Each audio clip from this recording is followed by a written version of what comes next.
Hello everyone. In this video, we are going to learn about the chown system call. The chown system call is used to change the ownership of a file. So this means you can change the owner of the file or the user owner of the file or the group owner of the file. So once again, let us open the manual page first. So man to chown. So you can see this is used to change the ownership of a file. The header file required is unistd.h, and this particular system call chown takes three parameters. First one, as usual, will be the file name.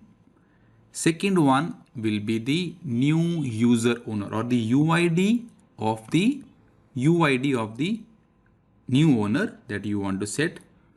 Third parameter will be the group ID or the GID of the group owner that you want to change. So in the last video, what we have done is we have created a file per.c where we use the chmod command, right? So if I long list this, I can see in this case that the user owner is Baljit and the group owner is also Baljit. Right? So I will change it to some other user and to some other group. So before we can do this, we need to know what other users exist in the system and what other group exists in the system. So if you're not aware about how to create new users or new groups, I have given the link in the description, and those videos you can learn about the use of user add and group add commands. But even if you don't want to go through it, there are already certain other existing users in the system, and one of the most common user is the root user. And similarly, there are certain other existing groups also. So we'll use the existing group and the existing user in this case. So how do we know what are other existing users and what is the user ID of that user and the group ID, because these two things will require. So what you need to do is you need to open a file. Let me list that using cat, the contents of passwd. Okay, so /etc/passwd. So this is the file which contains the details of the users. Now this file contains certain details about every user. Okay, so it contains the username. Okay, Baljit, MySQL, Pollinate, all these are the usernames. Then X specifies the password, since password cannot be revealed, so here it is X. Then comes the important thing, which is the UID 1000 for Baljit user, and this is the group ID. So these are the two things that we require if we want to change to a new user owner or to a new group owner. Now, since we are going to use the root user as the new user, I need to know what is the UID of the root user. So if I scroll up and I go to the very first line of this file, so you can see here the UID of the user root is 0.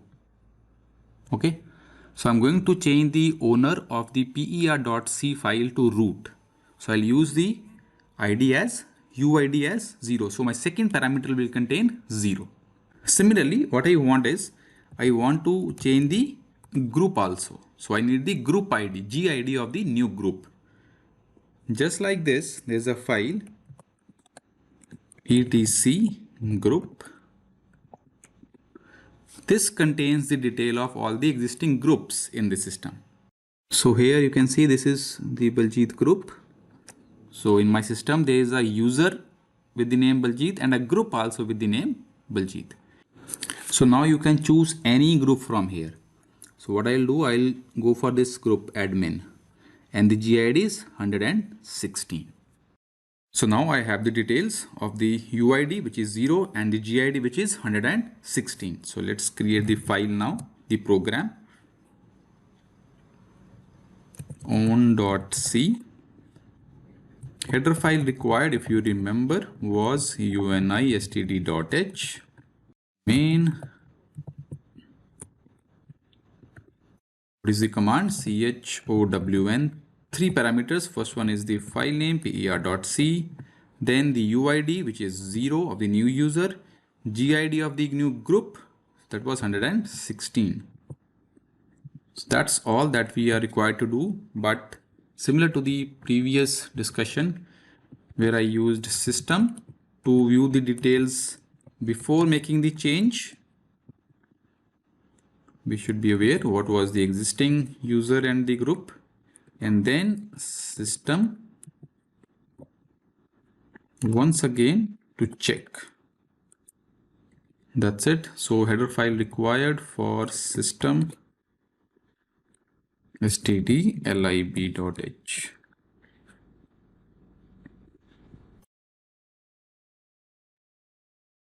File this on.c. No errors. Run this. Okay, right? So nothing has changed. Why? Anyone can guess the reason here? Because we are changing the owner, and owner cannot be changed by a regular user. So what we need to do is we need to run this program as the admin. Okay, so what we need to do is sudo /a.out. Remember, a regular user cannot change the ownership of a file. It has to be the root user only. So I'll run this program with the admin rights. That's why I'm using sudo. Give the password. Right. Now you can see here, whatever we have done is verified with the output.